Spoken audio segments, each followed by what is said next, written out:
आम्ही प्रत्येक मुलाखतीच्या शेवटच्या टप्प्यामध्ये नेत्यांना विचारतो की त्यांनी त्यांच्या मनातला लोकसभेचा आकडा सांगायचा आहे।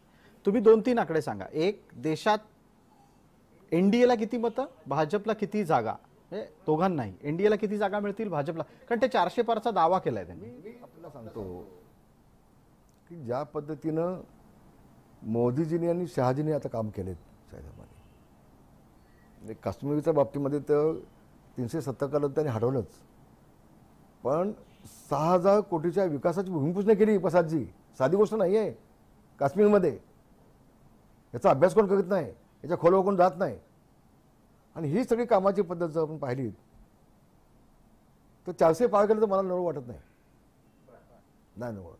महाराष्ट्रामध्ये 40-45च्या आसपास निश्चितपणे असतील। आता हे सगळे म्हणतात 45, त्यांच्या तोंडात साखर पडो तोंड गोड हो, पण 40-45च्या आसपास असतील असं मला वाटतं। कारण एकनाथ शिंदेनी आणि देवेंद्र फडणवीसजींनी आणि आता आमच्या अजितदादांनी जे निर्णय घेतलेत या 2.5 वर्षामध्ये 2 वर्षामध्ये लोकाभिमुख असे जवळजवळ 500 निर्णय घेतलेत भाऊ प्रसादजी, जे निर्णय मागच्या 15-20 वर्षामध्ये झाले नव्हते। 2.5 वर्षामध्ये उद्धव ठाकरे फक्त 2 वेळा मंत्रालयात गेले आणि 2.5 वर्ष त्या माणसांनी फक्त मातोश्रीमध्ये बसून काढली, फक्त बसून काढली। 2.5 वर्षामध्ये त्यांनी महाराष्ट्र 10 वर्ष मागे नेला। म्हणून जी कामं आता एकनाथ शिंदेजींनी देवेंद्रजींनी वगैरे विकास कामं केलेत, त्या विकास कामाच्या माध्यमातून महाराष्ट्र जनता निश्चितपणे कौल देईल।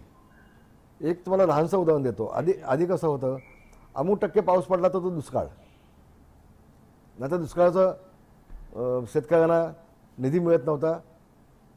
पण आता कसं झालंय, थोडा पाऊस पडला आणि नुकसान झालं तर ती दिली पाहिजे नुकसान भरपाई। हा जो मोठा निर्णय घेतला एकनाथ शिंदेनी, उभा महाराष्ट्र चंद्रसुखे असेपर्यंत शेतकरी कधी विसरणार नाहीत। थोडीशी याबाबत प्रसिद्धी करण्यासाठी आम्ही कमी पडलोय, पण हा सगळ्यात मोठा निर्णय आहे, मोठा निर्णय आहे। नाही तर मग इतके टक्के पाऊस पडले का नाही, मग ती नुकसान भरपाई नाही, मग अतिवृष्टी नाही, मग दुष्काळ नाही। आता तसं नाही, थोडा पाऊस पडला आणि नुकसान झालं शेतकऱ्याचं तर दुष्काळ आणि नुकसान भरपाई दे। भाऊ प्रसादजी फार मोठा निर्णय आहे। ठीक आहे। तर हे असे निर्णय झाल्यामुळं मला वाटतं जनता चांगल्या पद्धतीनं मोदीजींना मतं देतील। एकनाथ शिंदेंचं, देवेंद्र फडणवीसांचं, आमच्या अजितदादांचं काम बघून जनता मतं देतील आणि 40 ते 45 पर्यंत हा लोकसभेचा आकडा जाईल असं मला निश्चितपणे वाटतं मला।